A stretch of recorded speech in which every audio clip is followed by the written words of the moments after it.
Isso aí, já do Vantos? Mas a palavra nunca vem igual. Ela vai se renovando em nossas vidas. Vamos ler aqui, capítulo 3, versículo 1 ao versículo 8.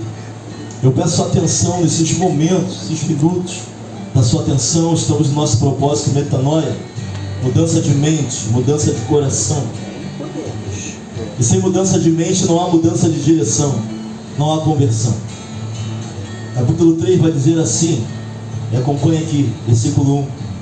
E havia entre os fariseus um homem chamado Nicodemos, príncipe dos judeus. Este foi ter de noite com Jesus e disse: Rabi, bem sabemos que és mestre vindo de Deus, porque ninguém pode fazer estes sinais que tu fazes, se Deus não for com ele. Jesus respondeu e disse-lhe: na verdade te digo, que aquele que não nascer de novo não pode ver o reino de Deus. Disse-lhe Nicodemos: como pode um homem nascer sendo velho? Porventura pode tornar a entrar no ventre da sua mãe e nascer? Jesus respondeu: na verdade te digo que aquele que não nascer da água e do Espírito não pode entrar no reino de Deus. O que é nascido da carne é carne, e o que é nascido do Espírito é Espírito. Não te maravilhes de ter te dito: necessário vos é nascer de novo. O vento assopra onde quer e ouves a sua voz, mas não sabes de onde vem, nem para onde vai. Assim é todo aquele que é nascido do Espírito. Só até aqui, curve sua face. Pai querido, amado Deus, entregamos em tuas mãos, Senhor, as vidas que aqui estão. Eu peço, Pai querido, porque não há nada que eu possa entregar de bom nesta noite, se não vier de Ti, Pai. Que o Senhor possa abrir as mentes, os corações, possa tirar tudo aquilo que não provém de Ti, Senhor. Porque ao homem convém a confusão de rosto, mas de Ti a palavra rema, a palavra reta, a palavra de direção vem de Ti para a nossa vida. Repreendemos toda ação contrária à Tua, repreendemos todo o espírito contrário ao Teu e até mesmo o espírito humano, que haja submissão à Tua vontade, ao Teu espírito. Senhor, me submeto a Ti e reconheço o Teu senhorio, e que assim a Tua igreja possa fazer também nesta noite. Assim nós oramos e Te agradecemos, que no final, Senhor, desta mensagem nós possamos entender que o Senhor é o nosso Salvador e o nosso Senhor. Não há dois senhores, o Senhor é Senhor e Salvador ao mesmo tempo. Que possamos entender, Senhor, que como Senhor precisamos nos submeter a Ti, e como Salvador precisamos entender o sacrifício que foi feito pela graça ao nosso favor. Assim nós oramos e Te agradecemos, no nome que é sobre todo nome, no nome poderoso de Jesus. Amém, amém e amém. Podem sentar, mas glorifica a Deus, porque Ele é bom. Pouco nós vamos nos assentar à mesa, mas antes eu queria deixar esta palavra. Deus moveu meu coração em relação a esta palavra, e antes de acabar o nosso propósito, tem muita palavra boa vindo aí ainda. Já ouvimos muita coisa boa aqui desse púlpito, e tem muito de Deus para nossas vidas. Mas eu quero chamar a sua atenção nesta noite, pedir a sua atenção para aquilo que Deus vai tratar conosco aqui. Sabe, até as 4 horas, até as 3 horas eu costumo escrever alguma coisa da mensagem para guardar, mas não estava conseguindo escrever muita coisa, não. Tem mensagem que a gente não consegue escrever muito. Só escrevo para saber o que eu preguei, o tema. O tema da nossa mensagem é a doutrina esquecida. Olha para alguém que está do seu lado e fala para ele assim: a doutrina esquecida. Você já vai entender o porquê desse tema. E que doutrina é essa que nós estamos deixando de lado, que está caindo no esquecimento, de suma importância para a nossa salvação, que é de suma importância para a vida eterna. Nós vamos ver aqui o encontro de Jesus Cristo com Nicodemos, o fariseu, o príncipe. Vamos entender a sua posição, qual era a sua posição entre os judeus. E esse encontro vai revelar a doutrina do novo nascimento. Diga comigo: novo nascimento. E você vai entender por que é uma doutrina esquecida. Porque nós não estamos dando a ênfase necessária e a devida importância à doutrina do novo nascimento. Quase não falamos sobre a doutrina do novo nascimento. Existem 2 alas hoje Eu vou até colocar 3, e alguns vão me entender, e outros vão entender mais ou menos, e outros vão perguntar ao diácono Leonardo, e até me perguntar durante a semana, o que isso significa. Mas existe uma ala, que é a ala carismática, pentecostal, e se formos separar, uma área até mesmo neopentecostal, que é o novo pentecostalismo. E essa área, ela tem um viés de que a salvação é por obras, de que a salvação é por pagar preço, de que se a gente pagar preço, talvez a gente consiga algo da nossa salvação. Isso pode até te fazer se sentir melhor, mas salvação não vem disso, do preço que eu pago, daquilo que eu me esforço para fazer. Nós estávamos estudando ontem no discipulado sobre a história vou lembrar aqui, falei que minha... Me ajuda aí, pessoal, discipulado. John Scott. Não. Wesley, fundador da igreja metodista wesleyana. E ele vai começar contando o livro de John Stott, que estamos usando no discipulado, de que ele funda ali o Clube Santo, ele e seu irmão, em Oxford, na universidade ali. E ele começa então a visitar no castelo os presos. Ele jejuava quarta e sexta-feira, ele pregava a palavra, ele era religioso, ele obedecia a todas as horas canônicas, a hora sexta, a nona, a quinta, ele oferecia oferta a Deus, ele fazia sacrifício. John Wesley era alguém religioso, e certa feita da sua vida ele vai visitar os índios, vai fazer uma missão, vai pregar aos índios, e depois de um tempo ele volta frustrado, e ele escreve no seu diário: fui para tal lugar evangelizar os índios, converter os índios, mas quem vai me converter?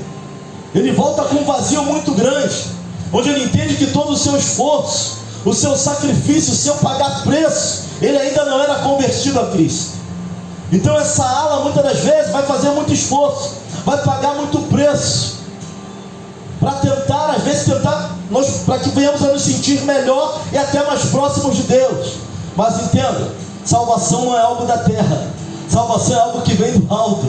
Salvação não começa por esforço, salvação não é por obras, salvação é algo que começa de dentro para fora. Pastor, qual é a outra ala que o senhor vai falar? A outra ala é uma ala histórica, uma ala teológica, e até porque não falar reformada. Essa ala, ela vai achar que tudo é transmissão de conhecimento, mas o problema é que às vezes a alma não é tocada. Com toda a transmissão de conhecimento, com todo o conhecimento adquirido, com toda a teologia, porque nós somos a geração que está vomitando teologia, mas muitas das vezes a alma ainda não é tocada, ainda não foi tocada, ainda não houve uma mudança de fato na vida do indivíduo. As duas alas. Pastor, por que o senhor está falando com tanta convicção das duas alas? Porque a IVEC transita entre as duas alas. Essa é a grande questão. Nós cremos no poder de Deus como o ar que nós respiramos e não abrimos mão disso. Entendemos o que é o poder de Deus na nossa vida. Mas nós também temos esse viés teológico, histórico, de aprendizado. Então nós vamos ver nas duas alas, e nós estamos aqui hoje para desmistificar algumas questões. Porque às vezes nós achamos que é no nosso esforço, é nas obras que nós fazemos. O fato é que pelas obras ninguém vai ser salvo. Não fazemos as obras para sermos salvos, fazemos as obras porque temos a alegria da salvação em nós, e isso reflete as obras que fazemos. É o contrário, não fazemos para ser. Olha para alguém e fala assim: fazemos porque somos. Essa é a grande questão. Isso reflete em nós, e por isso nós fazemos as boas obras, porque Cristo está em nós. Mas o novo nascimento não vem só de passar instrução. O novo nascimento, ele não vem só do esforço ou do preço que a gente paga, de subir monte ou descer monte, virar madrugada orando. Novo nascimento não é isso. Atualmente nós vamos ver igrejas crescendo, os batismos estão acontecendo, pessoas estão no corpo de Cristo. Numericamente a igreja cresce, numericamente. Mas o fato é que muitos cristãos são cristãos nominais. O que é isso, pastor? Cristão nominal? Ele confessa a fé. Ele até fala que tem fé em Jesus Cristo, mas não tem comprometimento nem com Cristo, nem com o corpo dele, que é a igreja. Porque ele vai dizer que ele é o cabeça da igreja. Nós somos o corpo. Nem todo mundo é mão, nem todo mundo é braço, nem todo mundo é, enfim. Mas nós crescemos. A igreja está batizando. Pessoas estão professando a fé. Nós entendemos isso. Mas hoje nós somos a geração de muitos cristãos nominais, de nome, que até confessa, mas que não tem envolvimento, nem com Cristo e nem com o corpo. Não há envolvimento. Essa é a grande questão. Vivemos um cristianismo nominal, cumprimos protocolo, estamos na igreja domingo de manhã, estamos estudando, estamos domingo à noite, viemos na quarta, participamos do propósito. Glória a Deus, louvado seja o nome do Senhor. Mas será que há mudança de comportamento? Será que está havendo mudança das nossas inclinações? Será que está havendo mudança dos nossos amores? Será que está havendo mudança nas nossas afeições? Será que essa questão interna, esses valores internos que há em nós, quando nós aceitamos, ou melhor, quando Ele nos resgatou, esses valores estão mudando junto com a nossa caminhada? Porque eu sei que nós estamos vindo para a igreja. O que eu falei? Que hoje existe um cristianismo nominal. A igreja cresce, a igreja tem gente, pessoas se batizam. Tem igreja que não tem mais lugar de tão grande que é. Tem igreja com 5.000 pessoas sentadas dentro dela, mas as afeições mudaram do teu primeiro encontro com Cristo. O jeito, a postura, a conduta, os amores, as inclinações, isso tem mudado de fato na minha e na tua vida? Ou será que somos cristãos nominais? Professo a fé em Cristo, mas nada mudou em mim. Ainda estou rixoso, ainda sou orgulhoso, ainda sou brigão. Será que isso tem saído da minha vida? Será que a minha alma tem sido tocada ao longo desse encontro? Será que eu tenho tido mudanças internas? Porque o mover é de dentro para fora, não é de fora para dentro. E não adianta ter um currículo extenso de obra que você faz, isso não muda. Nós podemos fazer a obra, podemos ser religiosos, podemos estar na igreja todo dia e a alma não ter sido realmente tocada. Isso é algo complicado e é algo perigoso. Essa doutrina do novo nascimento, quase ninguém prega mais. Queremos ouvir aquilo que melhor nos apraz, a palavra que vai trazer vitória. Você vai ter carro novo, apartamento do ano, chave, eu vejo chave na tua mão. Essa é a palavra que nós queremos ouvir. Mas só que isso não nos ajuda, porque nós vamos ver nesse encontro de Jesus com Nicodemos, o quanto a doutrina do novo nascimento, ou sinônimo de doutrina da regeneração, está diretamente ligada à doutrina da salvação. Sem novo nascimento, porque o reino de Deus é o que? Espírito. E carne não entra no reino de Deus.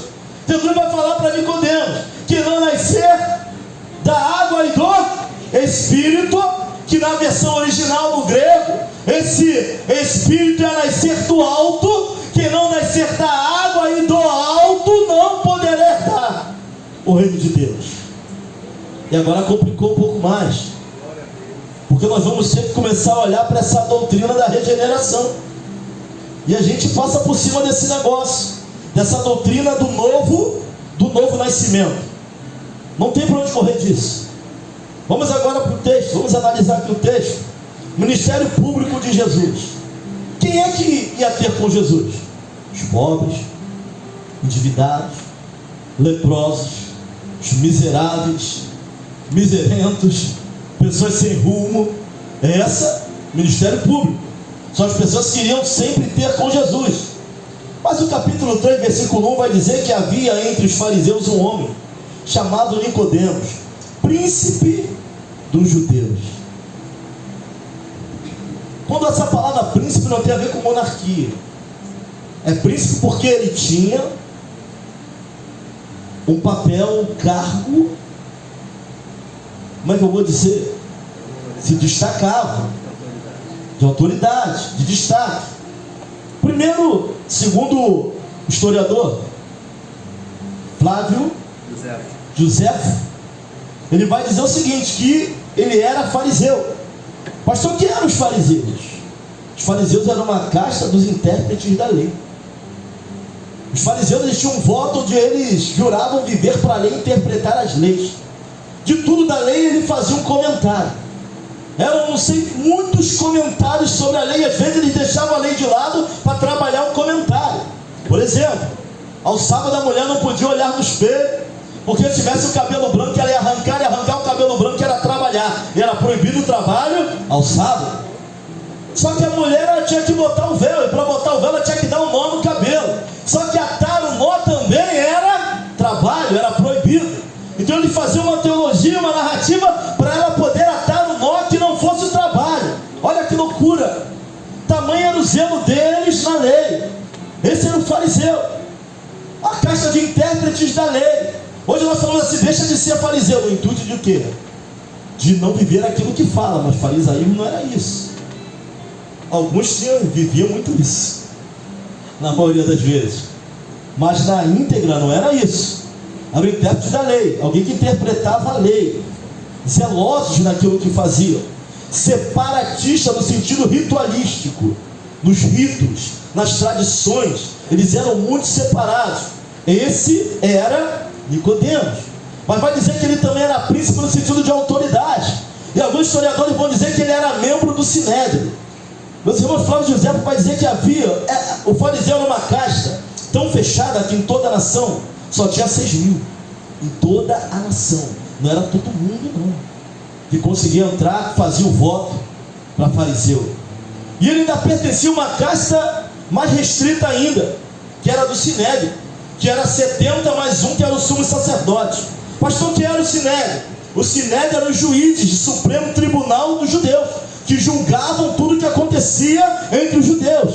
Ele, além de ser fariseu, ser uma casta separada de 6.000 entre as nações, ele era membro do Sinédrio e fazia parte dos 70.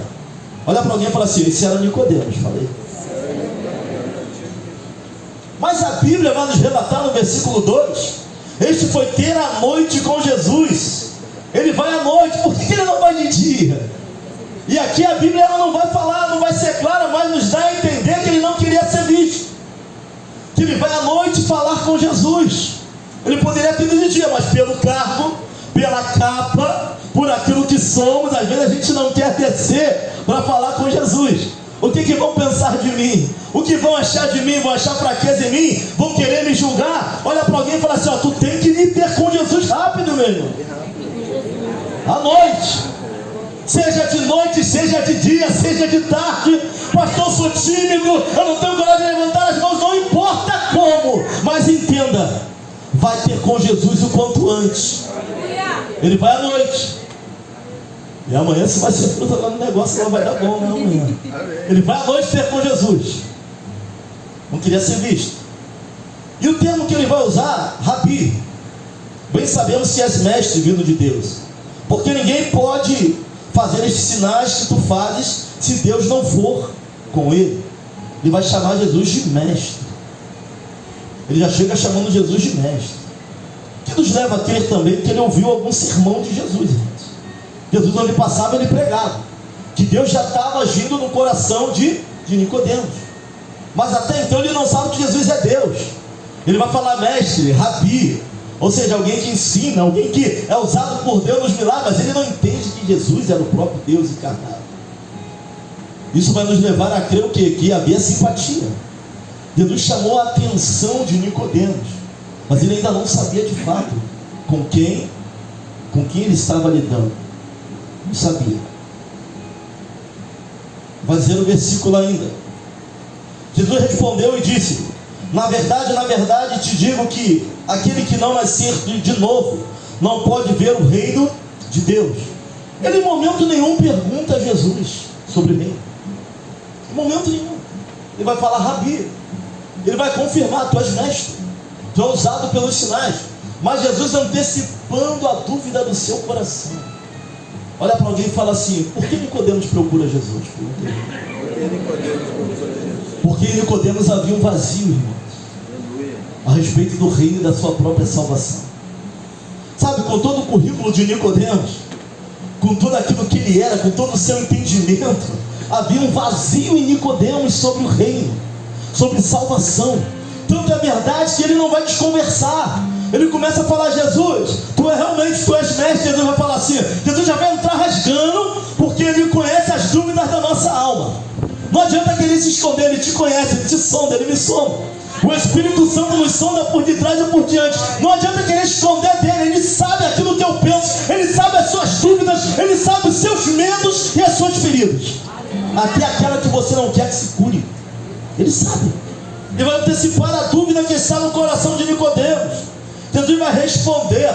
Olha, ele chega para Jesus, Jesus faz a réplica, depois ele vai falar a tréplica, não é isso? A resposta da resposta. Jesus vai falar logo de reino com ele. Disse Jesus: na verdade, verdade vos digo, que aquele que não nascer de novo não pode ver o reino de Deus. Não havia pergunta em Nicodemos sobre reino, mas ele nos conhece. Você pode orar pedindo uma coisa, mas ele sabe aquilo que você realmente precisa e eu preciso.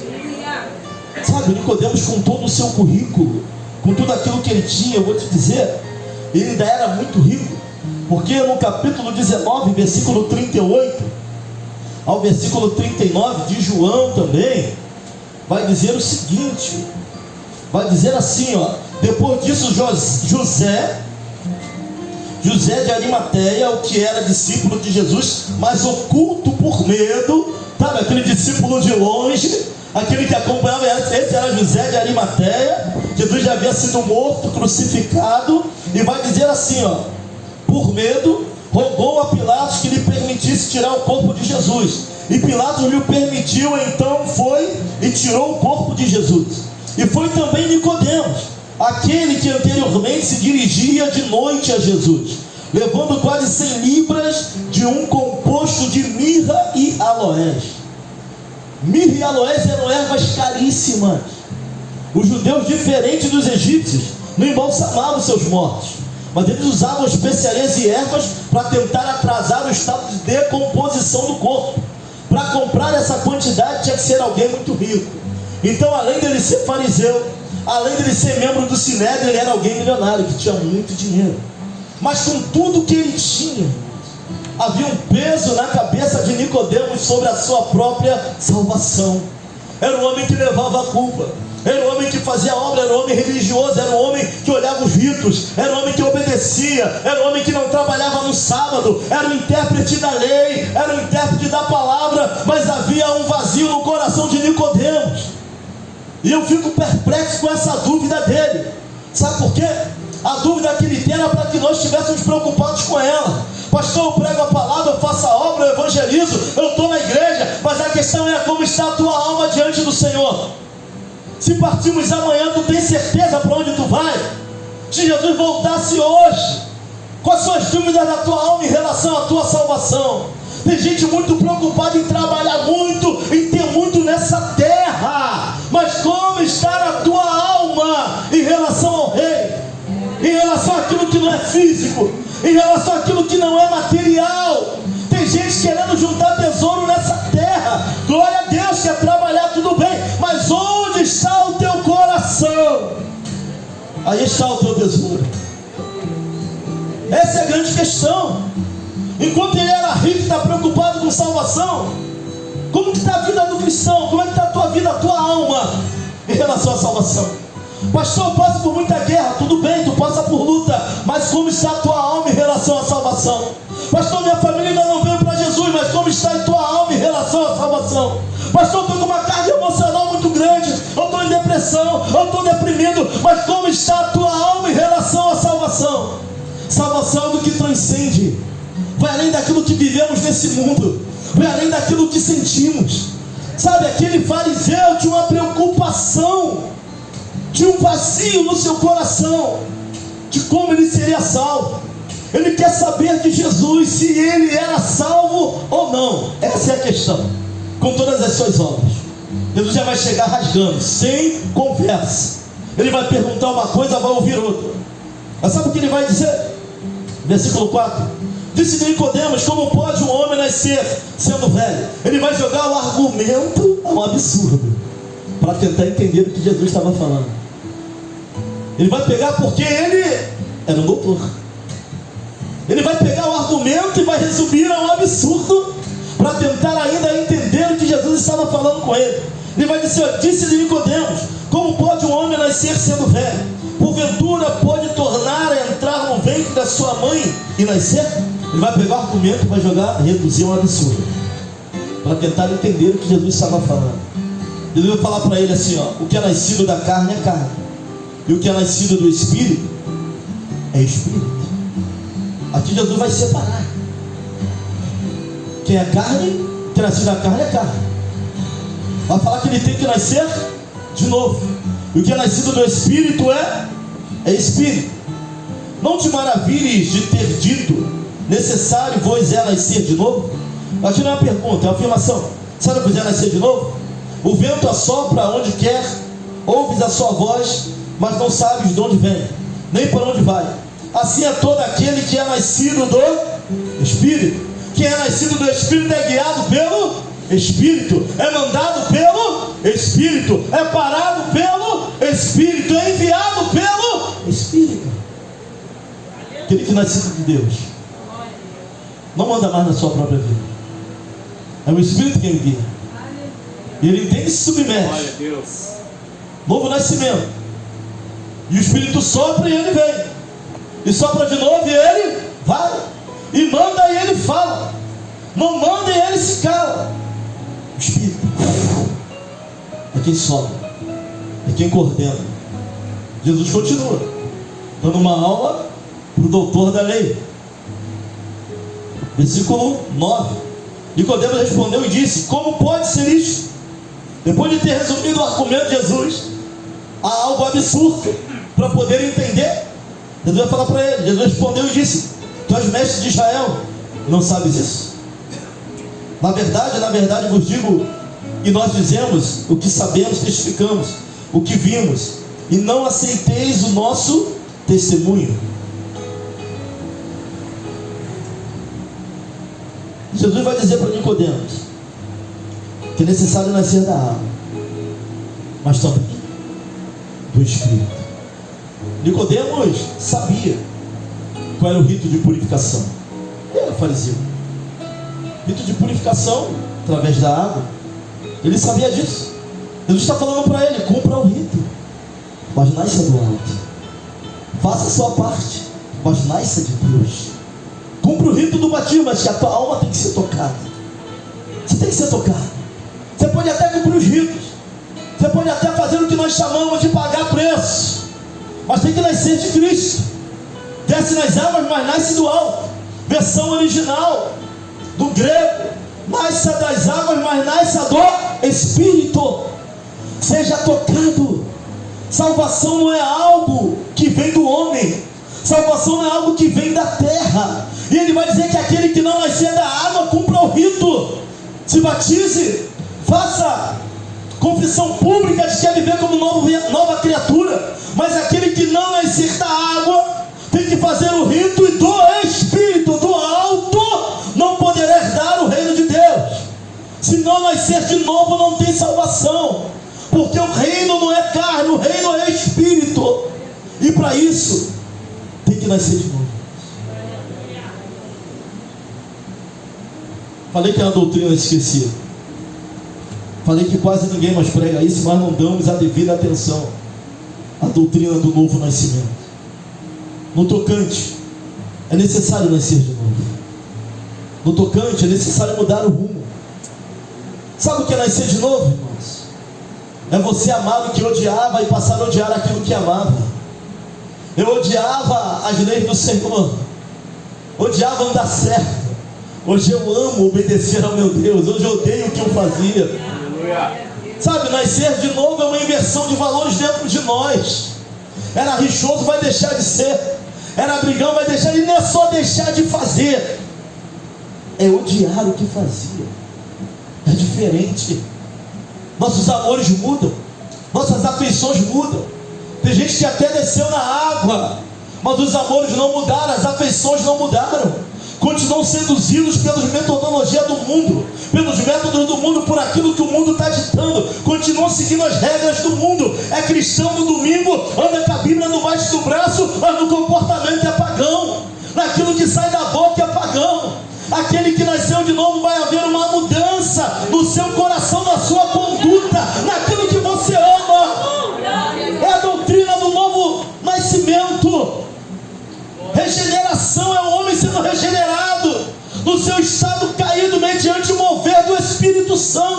que habita em nós nos mudando. Xingava, já não xinga mais. Matava, não mata mais. Roubava, nossa, e ainda abomina aquilo que fazia. Sabe, nem aquilo que a gente conta uma história daquilo que fazia. E o sorriso está se abrindo, eu bati a ideia. Não, até fala, mas hoje se envergonha daquilo que viveu e daquilo que fazia. Isso é novo nascimento. Jesus vai falar para Nicodemos: Nicodemos, aquele que não nascer da água, cumpre o rito, vem para a igreja, vai orar, suba a monte, mas tem que nascer do alto também, e do Espírito não herdará o reino de Deus. E essa é a pergunta dessa noite para nós. Nascemos do Espírito? Mudamos as nossas afeições, nosso orgulho, nossa forma de ser? Estamos mudados, fato. João capítulo 12, versículo 24. Jesus está perto de ser entregue, de oferecer a sua vida por nós na cruz. Ele vai dizer o seguinte: na verdade vos digo, que se o grão de trigo caindo na terra não morrer, fica ele só, mas se morrer, dá muito fruto. Sabe o que ele está dizendo aqui? Que para nascer de novo, o velho homem tem que morrer de fato. Essa casca tem que apodrecer e nascer um homem espiritual. Se ele não morrer, só fica ele, mas se morrer, ele frutifica. Se eu morrer para mim, viver e nascer para Cristo, eu vou dar frutos. Se essa semente de trigo cair na terra e ela não morrer, fica ela sozinha. Mas se ela morrer, ela vai frutificar, vai virar uma plantação. Nós temos que morrer para nós, para vivermos para Cristo. Eu falei que essa é uma doutrina esquecida. Versículo 25: quem ama a sua vida, perdê-la-á, e quem neste mundo aborrece a sua vida, guardá-la-á para a vida eterna. Olha a antítese, olha. Quem ama a sua vida vai ter que perder para poder encontrar. Tem que morrer para nascer de novo. Quanto o Claudeni natural persistir, o Claudeni espiritual não virá à tona. Jesus está falando aqui dele mesmo e do seu ministério. O grão, Jesus teria que morrer para que nós tivéssemos vida e vida eterna. Ele teria que dar a vida dele. Jesus fez a saliva do homem, o homem cuspiu na sua cara. A saliva que ele fez no homem foi usada para ser cuspido na face de Jesus. E nós somos às vezes afrontados e queremos devolver na mesma moeda, mas a Bíblia vai dizer que a nossa justiça é como trapo de imundície. Está pensando que eu sou o quê, pastor? Não sou talho, não vai ficar assim. A tua justiça e a minha justiça não é nada. Não é nada. Sabe o que é o trapo de imundície? Absolvente do Antigo Testamento. Essa é a minha e a sua justiça. Trapo de imundície. Queremos devolver, mas olha para alguém e fala assim: tu tem que morrer. Queremos pagar na mesma moeda, mas nós temos que morrer. Se o grão de mostarda cair na terra e não morrer, fica ele só. Mas se ele morrer, vai dar muito fruto, vai trazer muita vida. Se o Claudeni natural morrer, o espiritual vier à tona, haverá vida. Se o Léo natural morrer, o espiritual nascer, haverá vida. Porque dele vai ser gerado outras vidas para honra e glória do Senhor. Se você ama, a sua vida tem que perder para poder se achar e ganhar. Perder para quem? Para Cristo. Nós somos esse grão. Essa casca tem que sair. Esse jeito de ser, essa maneira crente, Gabriela, eu nasci assim, eu cresci assim, vou viver assim, vou morrer assim. Isso tem que sair da nossa vida. Sabe, que venha o homem espiritual sobre nós. Pastor, já me batizei, mas houve mudança de atitude, de comportamento, de afeição. Está dando aí das coisas do mundo. Porque quem é nascido de Deus vence o mundo. João vai continuar. Os nascidos de Deus vencem o mundo, e essa é a vitória que vence o mundo. A nossa fé, a fé em quem? Naquele que nos redimiu. Nicodemos vai ter uma da sua grande lição. E você vai ver que um homem que procura Jesus de noite, Mais para frente, lá no capítulo 19, está brigando pelo corpo dele de dia. Aquele que aparece em oculto buscando Jesus agora vai durante o dia. Os discípulos que andavam com ele, ninguém se aproxima. Quem andou com ele, o próprio Pedro falou que morreria com ele se necessário fosse, fica de longe. As Marias ficam de longe. Os discípulos somem. Agora tem um discípulo, José de Arimateia. Ele vai se apresentar, eu quero o corpo dele. Nicodemos vem com ele. Aquele que procurou de noite agora está de dia. Não se preocupe se aparentemente a família não tem ouvido a tua pregação, porque talvez não se converta no início, mas no final da vida tem surpresa aí. Sabe, ele não vai de início para Deus não, mas ele ouve. Ele ouve, depois ele vai atrás do corpo de Jesus. Aquele que procura de noite agora está correndo atrás do corpo de dia. Parece que a nossa pregação não está surtindo efeito, já que não fala. Se preocupa com isso, não continua pregando, porque não é no meu nem no teu tempo. É no tempo do Senhor nós veremos Deus transformando nossa vida, a parentela, a nossa família. Então prega o evangelho, pastor. Eu canso de falar, mas nada muda. Prega naquele que dá o da Leonardo, não é no teu tempo. Nicodemos aparece no outro versículo, comprando mirra para poder fazer o rito no corpo de Jesus. Ele, José de Arimateia, e se procurava vir se arriscando por Cristo, porque aquele fariseu entendeu, a alma foi tocada, o nascer de novo acontece na vida dele. Você vai para casa nessa noite pensando, qual é a necessidade da tua alma em relação ao reino? Somos salvos de fato em Cristo Jesus? Vivemos essa doutrina do novo nascimento? Nascemos de fato de novo? Só descemos as águas ou nascemos do Espírito também? Nossas afeições mudaram? Seu gosto mudou? A forma que era rixoso ainda mudou algo na tua vida? Nicodemos tinha preocupação.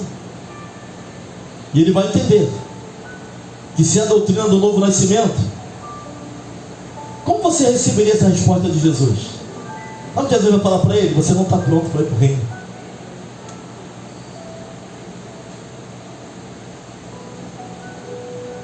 Mas eu preguei, Senhor, tu não está pronto para ir para o reino. Pertenço à IVEC, tu não está pronto para ir para o reino. Assumi a liderança, sou pastor, prego, missionário, tu não está pronto para herdar o reino.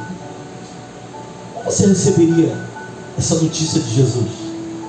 Se não nascer da água e do alto, do Espírito, não herdará o reino de Deus. Será que nossa alma foi tocada de fato por esse evangelho? Será que esse Espírito Santo ele tem tido a liberdade para mudar o nosso jeito, nossas afeições, nossa maneira? Ou será que nós somos como a semente de trigo que caiu na terra, mas não morreu ainda? Solitária só ela, mas se morrer, vai frutificar. Nicodemos se preocupava com isso. Essa doutrina precisa trazer preocupação à nossa mente. Se Jesus voltasse hoje, qual seria a nossa condição no reino? A de alguém que nasceu da água e do Espírito? Ou alguém que só desceu as águas, mas não nasceu do Espírito? E cujas maneiras não mudaram, as afeições não mudaram, os amores não mudaram. Porque só não fazer de início está muito bom, mas com o tempo a gente passa a odiar o pecado. O pecado não, a gente até peca devido à nossa natureza, mas a gente não gosta. A gente fica mal, isso quebra. Qual tem sido a tua postura diante disso? Tem ficado mal? Tem corrido para o Senhor? Porque nossa natureza adâmica vai nos levar a errar. Paulo vai dizer que o mal que eu não quero eu faço, e o bem que eu quero e sempre consigo fazer. Mas você fica bem diante do pecado, bem diante de responder na mesma moeda. Fica bem em dar uma resposta, porque tu tomou a resposta. Te deixa bem brigar com alguém. Será que as afeições mudaram, a conduta mudou, o comportamento está mudando ao longo dos anos? Eu bem sei que eu não sou aquilo que Deus quer que eu seja, mas eu olho para o meu passado e vejo que Deus já transformou muito a minha vida. No tocante é necessário nascer de novo, nascer da água. Cumpra os ritos, jejum, consagração, oração, busque. Isso é importante, mas tem que ser tocada a alma. É de dentro para fora. Salvação não é da terra, salvação é do céu. Tu pode ter um currículo mais elevado que for, passar por muitas igrejas, aprender sobre teologia, sobre doutrina, sobre o ministério, mas se a alma não for tocada, não nasceu do Espírito. Qual é a circuncisão hoje, pastor? Não é mais um corte no prepúcio, é um corte na alma que nos liga a Deus. Essa é a circuncisão de hoje. Aleluia! Glória a Deus! Tem que nascer de novo, irmãos. A cruz demonstra o caráter de Deus. E sabe o que eu vejo na cruz? Amor e justiça. Houve um pecado, houve um crime, houve um julgamento. Alguém pagou justiça. Ele vai falar para Nicodemos 3,16: porque Deus amou o mundo de tal maneira que deu seu único filho, para que todo aquele que nele crê não pereça. Amor. As duas faces de Deus estão aqui: amor e justiça. Pastor, vivo no tempo da graça. E na lei não havia graça? Deus mata Davi depois de adultério? Não. Quantas vezes Deus deixou passar a murmuração de Israel? Isso não é graça? Moisés subiu um monte e voltar inteiro, não é graça? Ele ia suplicar por fogo nos céus, suplicar, e Deus derrama fogo pela... Tinha graça não? Agora no tempo da graça, a graça é o veículo pelo qual Deus nos salva. Mas quando Ele nos salva e nos alcança através da graça, Ele não imprime no nosso coração a sua lei e a sua palavra. Tem palavra não na graça? As duas faces: justiça e amor. A cruz demonstra o caráter e as duas faces de Deus. Alguns vão dizer amor e fogo consumidor. Esse é o nosso Deus. Mas eu deixo uma pergunta para o teu coração: quais são as dúvidas do teu coração contra alguém? Jesus está pronto a nos responder, o Espírito Santo. Você aguentaria ouvir o que Nicodemos ouviu? Você não está pronto. Você até fez o rito de purificação, mas nunca nasceu do Espírito. Que não nascer da água e do Espírito não pode herdar o reino de Deus. Que Deus nos ajude, nos ajude na nossa caminhada. Pastor, como fazer? Se humilha, desce, vá para o lado de noite, de madrugada, de dia. Fala para Ele a dúvida da tua alma: Senhor, Tu me conheces. Tu sabes que eu até desci as águas, Senhor. Eu até faço parte de uma igreja, mas eu tenho que nascer do Espírito. Preciso ser aquele grão que morre na terra para frutificar. Liberta-me de mim, Senhor, me ajuda na minha caminhada. Eu quero herdar esse reino. Desce. Qual a chave para virar isso? É descer. Nicodemos vai transformar o argumento num absurdo. Como pode um homem velho voltar para o ventre da sua mãe? Ele teve que descer da sua posição mesmo de noite, mesmo escondido. Deixa essa capa sair, a capa atrapalha o processo. Tem entendimento? Tanto tempo de igreja, isso está te atrapalhando. Se eu for botar a capa de pastor, eu não desço, porque pastor não pode falar das suas dificuldades e miséria espiritual. É o que muitos estão pregando. Mas eu sei que sem Deus eu sou cego, sou surdo e sem nu. Não tem uma palavra que sai da minha boca que não venha da presença dEle. Nem conseguiria falar. É Ele quem colocou em nós. É Ele quem faz, é Ele que opera. Pastor, tu prega muito, prego nada, irmãos. É misericórdia, é o veículo. Pela graça somos o que somos, não porque merecemos. É Ele. Ele é graça, esse favor imerecido. Tu pode fazer todo o esforço que for, não vai mudar o que Ele fez. É Ele quem fez. Tu só consegue orar porque Ele fez primeiro. É Ele. Glória. Aleluia. Qual é a dúvida da tua alma nessa noite? És salvo? Ou tem dúvida quanto a isso? Vamos descer. Essa grande metanoia não é da terra. Essa grande mudança só Ele pode fazer. Vem do alto, vem do céu. Salvação não é algo terreno, é algo do reino. Eis que é chegado o reino de Deus. Arrependei-vos, salvação é algo do céu. Não tem homem, não é por mérito, não é por obra, não é por esforço, é misericórdia de Deus na nossa vida. Vamos nos assentar à mesa com o Senhor.